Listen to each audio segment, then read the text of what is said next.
Welcome to the 80-20 Baseball Podcast. Strike!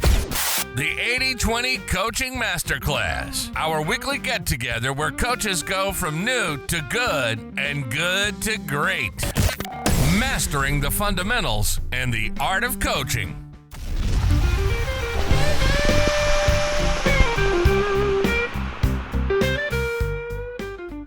Welcome, everyone. Pumped up to be here with all of you this week. Coming off a great episode last week with Coach Josh Cathcart, Hitting Done Right. I thought there was a lot of good stuff that came out of last week's interview. Speaking of interviews, I recorded a second hitting-focused interview last week with a hitting coach who specializes in hitting, works with hitters all day long. It's his day job. It's his evening job. It is his job to work with hitters. This coach is somebody that I coached years ago, and he's now having a lot of success as a hitting coach, and he works with youth players, but also some really high-level players as well. He even worked with Freddie Freeman. That interview has been recorded. It was a lot of fun, a lot of good information, and I'm going to roll it out next week for all of you. We'll do the whole episode at one time. So between the two hitting interviews, hitting discussions, I want this episode to be a little bit shorter so all of you can continue to take this in each week, digest each episode, and keep rolling along with us on our path to being great coaches.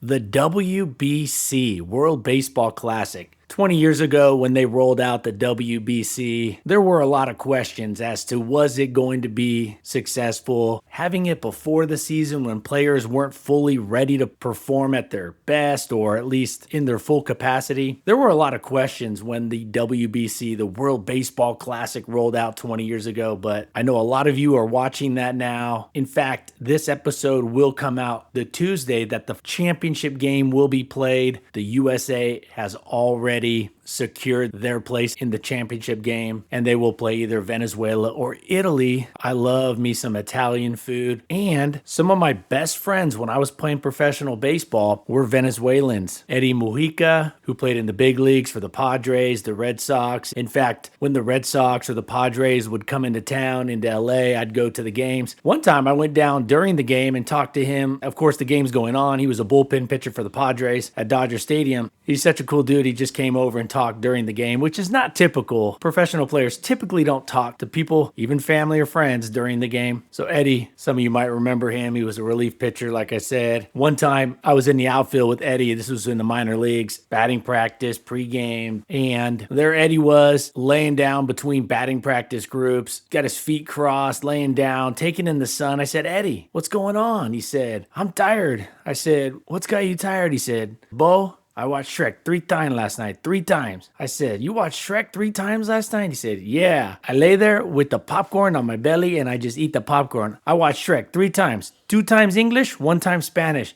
Had me rolling. He was a character, Eddie Mujica. So anybody who was a Red Sox fan or a Padres fan, you remember him. That guy was a riot. I played with a lot of guys who were in the big leagues over the years, and he was definitely the funniest. So some good friends that are Venezuelan, and who doesn't like Italian food? So the World Baseball Classic. I will say this, I think the Italian team surprising a lot of people. The 3 best teams, if they played 7-game series, probably going to be Japan, USA, Dominican. Definitely the USA and the Dominican team. But it goes to show you good pitching beats good hitting, good pitching and good defense. So a lot of times we hear that phrase, and this made me think watching the USA game last night, the USA Dominican Republic game. After the game, I think Jeter, Big Papi, they were sitting there talking after the game, and they said, it goes to show you pitching beats good hitting. And I think it's important that we clarify this statement because it's a statement we've probably all heard. Most of us have heard this for years. Good pitching beats good hitting. But I think over the years we've omitted a really key part to this equation. Good pitching and good defense beats good hitting. Because if you don't have good defense, unless you're going out there like Kerry Wood striking out 20, Roger Clemens striking out 20, you have to have a good defense behind you. So I want to share that thought. Good pitching and good defense will almost always beat good hitting. Again, I want this podcast not to just be the same old, the same thing that gets talked about throughout the baseball community time and again, and has been that way forever. We don't want to be contrarian just to be contrarian, but we also want to question and go, does good pitching beat good hitting? I think if we step back, it's very clear that good pitching needs good defense. Then that beats good hitting, of course. I love the energy at the World Baseball Classic, and I'm trying to tie this into what we can learn as coaches, as players, as people that are playing baseball, around baseball, kind of analyzing baseball, trying to be better at the game, whether that's a player or a coach. The energy at the World Baseball Classic has been awesome. I even saw Japan get all jacked up the other day. That was pretty cool. Of course, that's a very stoic culture, at least relative to like the Dominican Republic, Venezuela. Those cultures, very energetic, extroverts. The energy has been phenomenal. When we're coaching our team, our players, our team should have energy. They should have a good amount of energy. That said, the energy should not be toward the other team. The energy should be toward our own team. Of course, it shouldn't be toward the umpire, but it shouldn't be toward the other team. Hooping and hollering is fine as long as it's with our team. We shouldn't be side-eyeing the other team. We shouldn't be looking at the other team when we're doing this. We shouldn't be yelling in the direction of the other team, at least not intentionally. So the energy in this in the World Baseball Classic is phenomenal. I think it's important as coaches, players, we understand high-level energy is awesome. It should be with our own team or with your own fans. It should definitely be easy to tell from a coach's perspective that our players, their energy is not going toward the other team, toward their dugout, toward their pitcher, toward their hitter. If our pitcher strikes out a batter, their celebration, their energy, if they yell in excitement, it should not be in the direction of the hitter. They should turn toward the dugout. Now, I know some of you might be thinking, Coach Bo, the other team needs to get thicker skin. Yeah, it takes two to tango. There's energy, and then there's being a poor winner. I'm all for celebrating. I'm all for dogpiling. I have zero tolerance for taunting or directing anything toward the other team. I haven't really seen that in the World Baseball Classic, which has been pretty awesome. I think a big reason is all these guys kind of play together during the season, and there's a lot of respect. Another takeaway, Roman Anthony. Isn't that a good name? Roman Anthony. That is a great name right there.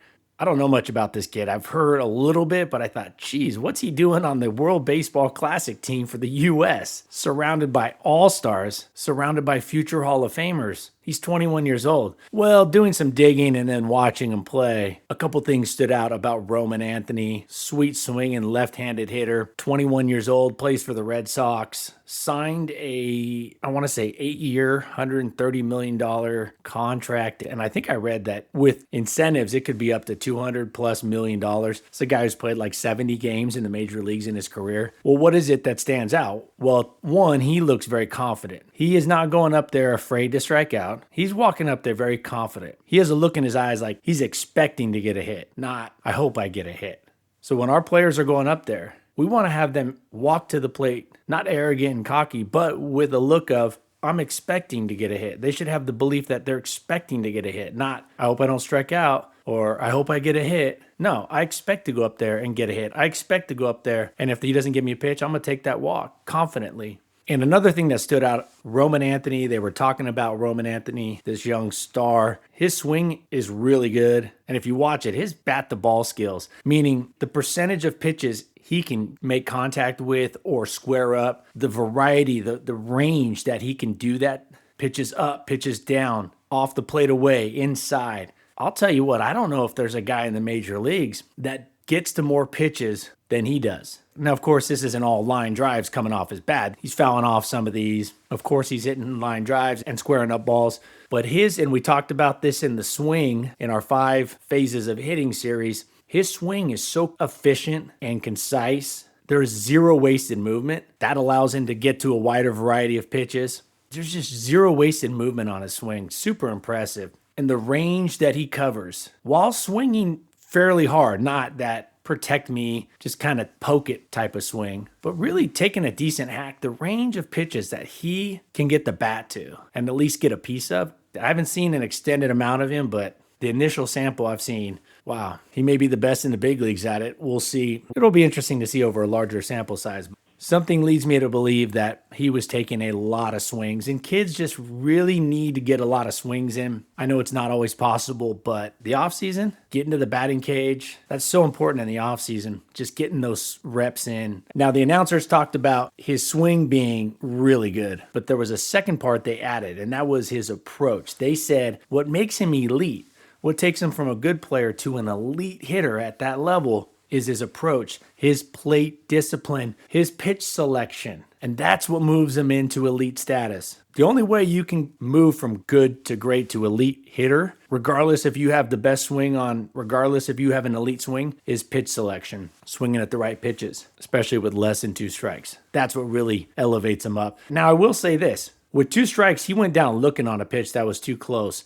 And you'll see that with players that are patient at the plate. Juan Soto, same thing happened to him. They will strike out looking more often. I think it would be awesome, and I think this is why it's so important to have 2 different approaches. Your plan A, less than 2 strike approach, and then your plan 2, or what we used to call plan B, but your plan 2 approach with 2 strikes. And you really got to work these 2 approaches separately. They have to be 2 separate mindsets. There shouldn't be a third mindset. Hitters don't have time to perfect 3 mindsets, much less these 2. What I see is a lot of these really good hitters that are great at their pitch selection with less than 2 strikes, that bleeds into that strong patience, makes its way into their 2-strike approach. And I believe this is because it's not separated enough and talked about before a kid steps in for that hitting round or that round of BP or even that pitch, clearly distinguishing whether the coach tells them, hey, this is plan A, less than 2 strikes, or it's plan 2 with 2 strikes, or for the hitter when they step in knowing, hey, this is less than 2 strikes or there are 2 strikes, and then their pitch selection, they have those 2 tunnels that they're looking for. With 2 strikes, of course, they're looking for a much wider range of pitches to swing at. They need to swing at a much bigger area of pitches. But if hitters practice going back and forth more often in batting practice, which is very rare in the baseball community, I think that would really help them go from uber patient and very selective with less than 2 strikes to then successfully swinging at all those pitches that are on the fringe. So you'll see that hitters that are really good with less than 2 strikes with their pitch selection decisions, they don't swing at a pitcher's strike. They definitely don't chase anything outside of the strike zone with less than 2 strikes. You'll see they have a tendency to strike out looking more often. And I think it's because you gotta rep, they gotta rep more, we gotta practice more, distinguishing the 2 mindsets and going from one to the other in one pitch. And I think it's as basic as every time a hitter is taking batting practice, I've said this for years, they should know, is it less than 2 strikes or 2 strikes? Even if they're not playing a game, even if it's just a dad and a son doing batting practice out on the field with nobody around, they should know if it's less than 2 strikes or 2 strikes, because that is a massive difference in which pitches they'll swing at. So what I think happens is that's not delineated nearly as often as it should be. It should be almost automatically delineated. In fact, the hitter should step out and say, Coach, 2 strikes or less than 2 strikes, if nobody's told them yet. That would be what we'd want out of our hitters. They should never get in the box unless they know less than 2 or 2, plan A or plan 2. So I think that was an interesting take with some of these hitters that are really selective. Juan Soto, Roman Anthony, great eyes. But I also think they are too selective. They let that less than 2 strike approach kind of keep them from swinging at those close pitches. Hey, with 2 strikes, you got to swing at those pitches on the fringes. Definitely at the youth baseball level. They're going to call those strikes. And if they don't, it's better to reach out and try to foul it off. And that leads me into another point here. A couple guys went down in the USA Dominican game. They went down looking. They struck out with a runner at third base, and they had 2 strikes. When you got a runner at third with 2 strikes, you cannot go down looking. You can't be in plan A. You can't be in that look from my pitch mode. And 2, the hitter can't dictate what the ball is going to do. If that pitch is away, the hitter can't be like, I'm a pull hitter. No, just hit the ball the other way. You got a runner at third with less than 2 strikes. You're not thinking, don't strike out. You're thinking, I'm going to put this ball in play. I'm going to make contact. Anything close to the strike zone, I'm going to put a decent swing on it. My main goal is not to crush it. My main goal is not to swing full speed. Now, if the pitcher throws a cookie, then you can put a good swing on it, and pitchers mess up. But you got to delineate the 2 pitch selection approaches. It needs more practice. So if your hitters are stepping into the box during batting practice, a scrimmage, in the batting cage, and they don't know if it's less than 2 strikes or 2 strikes, just let them know. And you can say, hey, this round is less than 2 strikes. Next round is 2 strikes. Third round, we're going to go back and forth. Maybe you do half and half. When they get really good, you bounce back and forth, back and forth.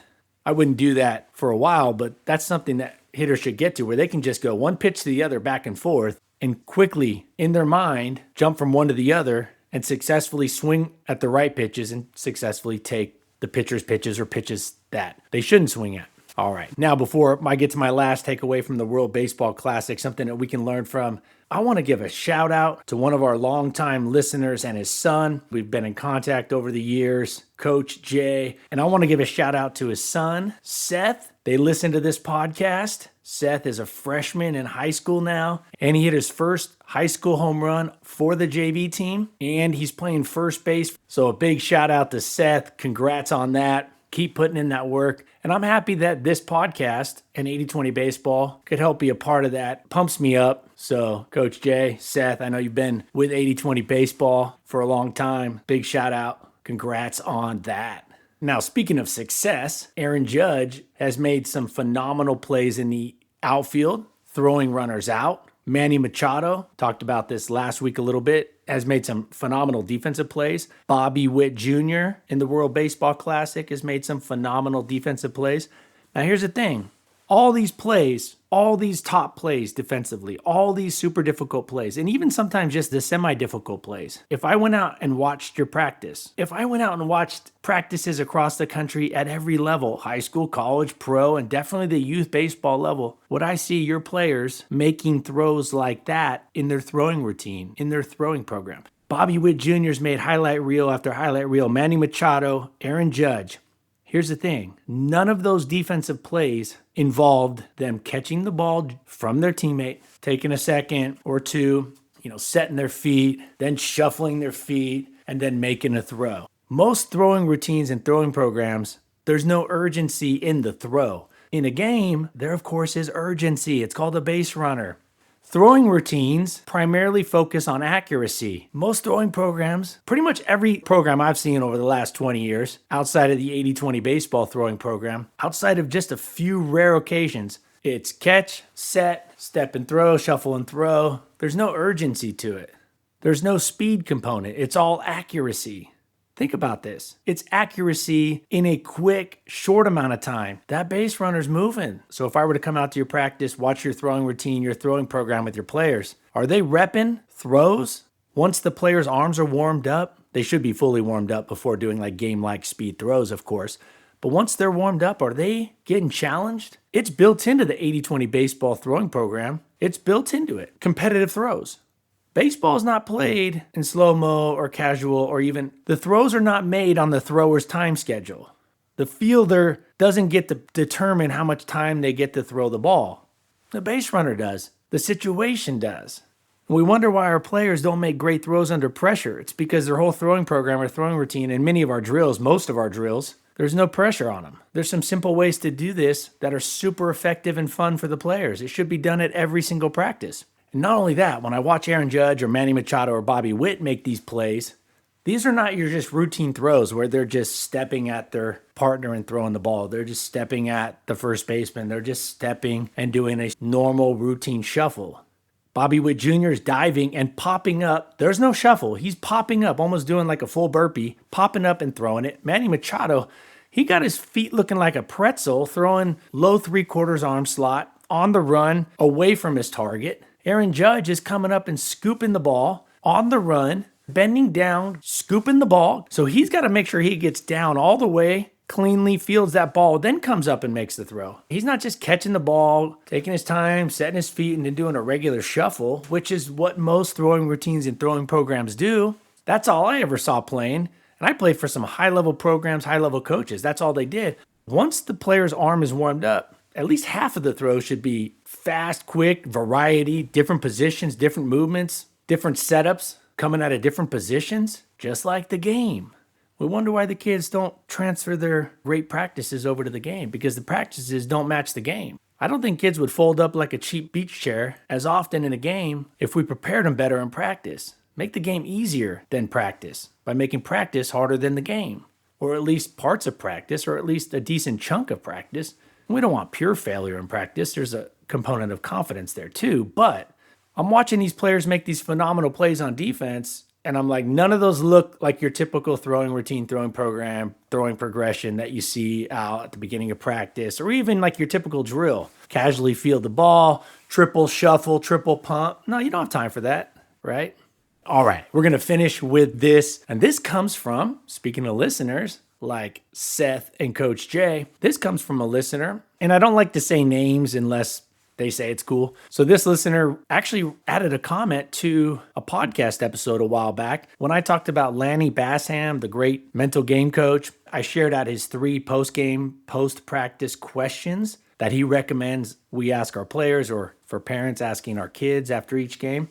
And one of the listeners, one of you reached out and said, here are the 2 questions I ask my players after each game, after each practice. And these 2 were really good. So I wanted to share them with all of you because I think they're very fitting and useful. At the end of practice or after a game, games can be a little longer. So if they drag out a long time, or it's a doubleheader or a long day at the park, you might back off getting too deep in this. Kids will check out. They'll want to be on to the next thing or whatnot. I'm not saying don't do it. I'm just saying be careful how long you're out there at the field that day, whatnot. It's good after practice, definitely good before the next practice if you want to bring it up as a discussion about what happened in the previous game a couple days ago. But here are the 2 great questions, and I like the less is more idea. So I mentioned Lanny Bassham, gold medal Olympian, mental game coach, written books on this. He has his 3 post-game questions or post-practice questions, but I think these 2 that the listener shared here, one of our fellow listeners shared, would be just as good, and it shaves off one of the questions. Here are the 2 questions.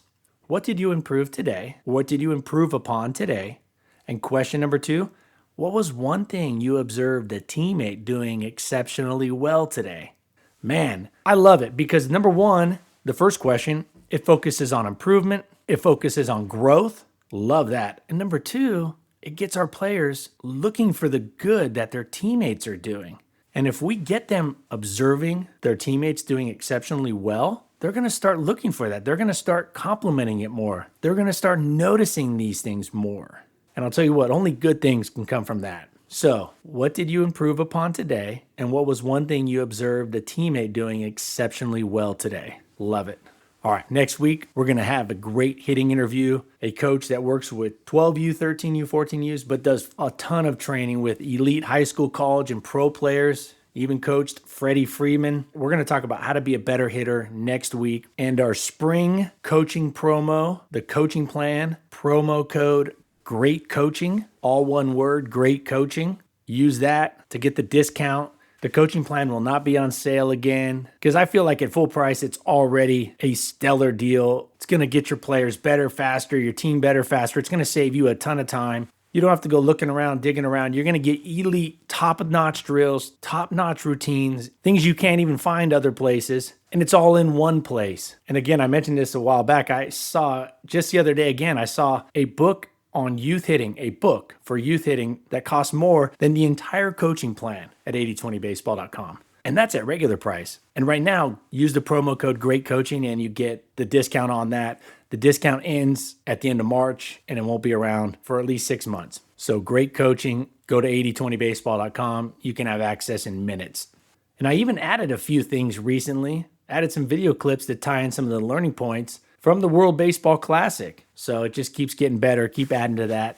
While you're over there getting the coaching plan, I added pitching analysis, team pitching analysis. That webpage, you'll see it at the top of 8020 Baseball. It's ready to rock. Get your pitchers analyzed without even needing to go see a pitching coach. Just send me the film. I've coached thousands of pitchers over the years, from the 6U level all the way to the major league level. Had tons of success with it. In fact, I analyze video for my buddies who are pitching coaches when they need that second opinion. So I want to offer that because pitching is so important and it's hard to find the time and it's hard to even find good pitching coaches out there, and definitely finding the time. So I don't require you to come to me. You just send me the game video. I analyze it. I give you feedback on my 75-inch touchscreen, and there's a lot of bonuses involved with that. You can sign up for it in minutes over at 8020baseball.com. So those two things, huge impact things when it comes to getting your teams and your players more successful. The resources are right there on 8020baseball.com. Just got to take advantage of them.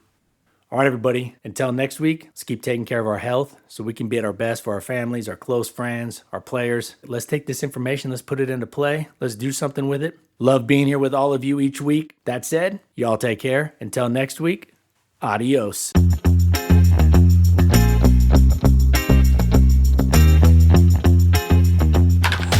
This has been the 80-20 Baseball Podcast, the 80-20 Baseball Masterclass. We got this. Now, let's take the field.